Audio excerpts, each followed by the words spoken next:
So let's talk about the history. What is integrative medicine and how it comes into existence, right? So in 2008, May, every year, right, WHO have their MDGs, that Millennial Development Goals. In 2007, they were not able to meet up that goal. So they have the conference, and in that conference, they have published this technical brief article #1. I have taken the screenshot from there. Okay, what was the failure of not meeting up that development goal, in which there were so many goals. Among few were like maternal health care, the infective disorders, the chronic disorders, etc., etc. They felt still there is something, we have a good mainstream medicine, but still there is something which needs to be improvised.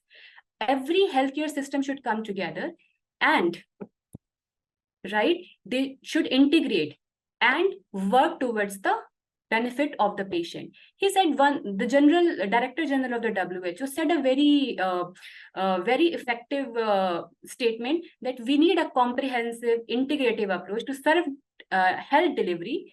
We need to fight fragmentation. This is the line which I personally like a lot, and I agree with it, that present time, lot of health practices are there, alternative and complementary medicines are there, but everybody is working in their own way. Nobody is coming together, right, and giving the best to the patient.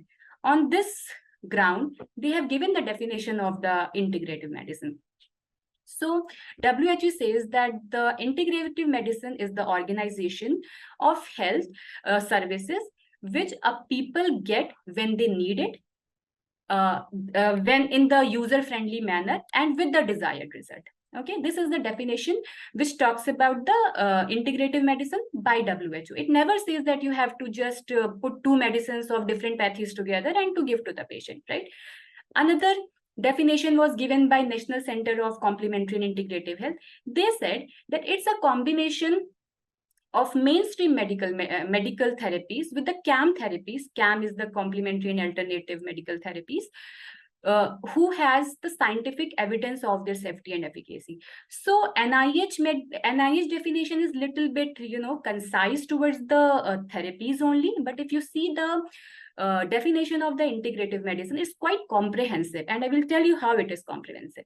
What are the different perception of this integrative medicine as per the WHO definition? It's not only about mixing or giving two pathies together in the benefit of the patient. That is the one area, but the other areas are also there. Integration of their knowledge, how the two sectors shall come together and they can share their knowledge for the better outcome in the future, as we've seen in the case 2. Integration of the policies, which already government is doing a lot nowadays. Integration of the different health services, right? Integration in a manner which can properly take care of a patient continuously. So these are the various prospects or perspective of the integrative medicine which WHO has included. In short, I would say WHO just wanted to give the right care at the right time. Be patient-centric, not the pathy-centric at all. But we have talked about the integrative medicine. I belong from Ayurveda. I'm passionate about Ayurveda, but I'm very rational in my, things, why I'm saying this. So when we talk about, Ayurveda has to come into the mainstream medicine. But why? There are so many controversies about Ayurveda. But do you know why the controversies are there? There are few reasons why Ayurveda is facing a lot of controversies. It has been labeled as a pseudoscience so often. The first reasons which I feel is a lack of understanding. Ayurveda scriptures are written in Sanskrit, and it is not very easily to understand those terminology in the mainstream medical terminologies.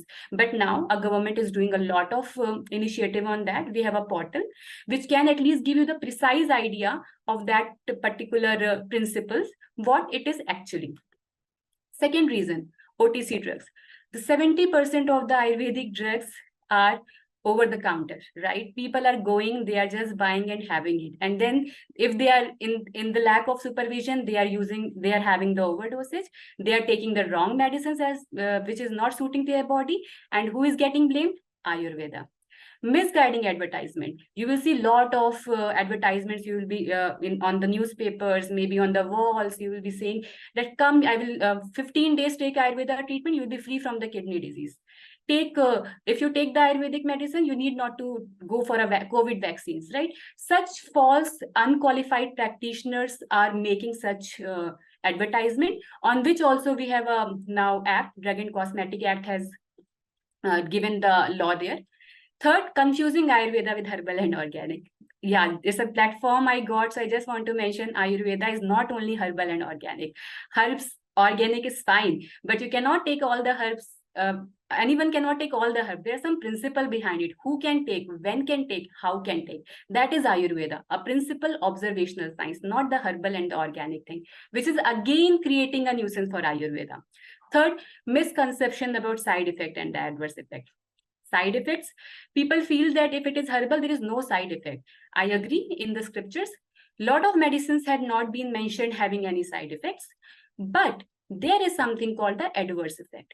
Adverse effect is, which is not known. It is the concept of the modern medicine, modern pharmacology, right? Key side effects, which is known. If you take this medicine, you will have this discomfort. Adverse effect is something, because of your personal constitution, this medicine could react in different manner.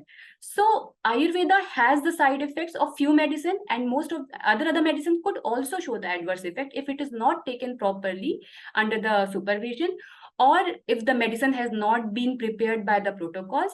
If overdosing has happened, if self-medication has happened, it can show the adverse effect.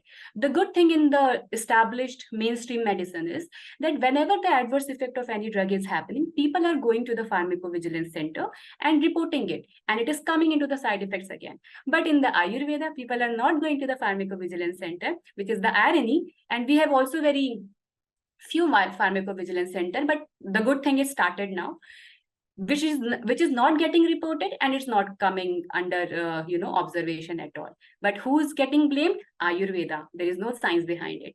Lack of awareness of progress happening in Ayurveda. This is the other cause of the controversy.